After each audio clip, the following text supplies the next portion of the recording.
It's not temporary installations. I'm not interested in art for art's sake, and it's also not trying to pretend like I build this thing and it's going to become part of the historic register. So what's all that in-between stuff? What are the marks that architects make? What are the gestures that we make as architects? In my case, in an artful way, because that's also a language that I speak.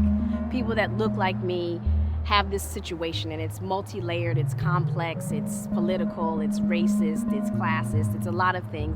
But when you remove even all of that emotion, you just talk about architecture and the structure and the building, and what is the history of this as a piece of property, as a parcel, as a landscape, the story is still multi-layered and complex in this way that helps me say, this is a great candidate to call attention to all of that's going on.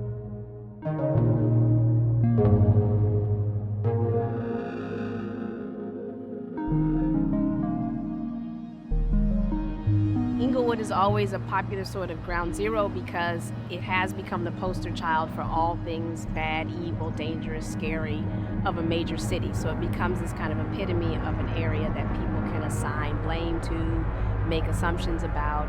It, for me, has become the canvas because it's a prime story that people think they know that I have an opportunity to now shift the narrative for. Because I think that changing the story or changing the way the narrative is registered is just as important as the narrative, especially in this social media age.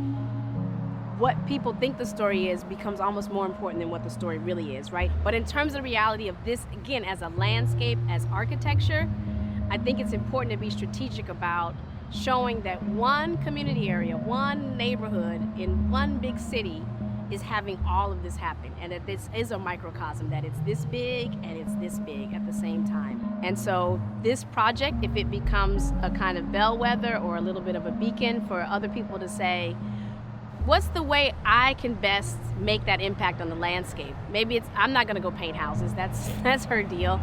I'm not gonna do it block by block, that's the Astor's deal. I'm not gonna go build a skyscraper, that's Jeannie Gang's deal, right? So if you figure out what your deal is, what's the way that you can transform what these landscapes are? And so I feel like my thinking about this house, or in this house in particular, is as a culminating event in tandem with the Biennial, can it be, even just for that moment, the thing that makes people in this neighborhood know there's a Biennial, because they don't, right?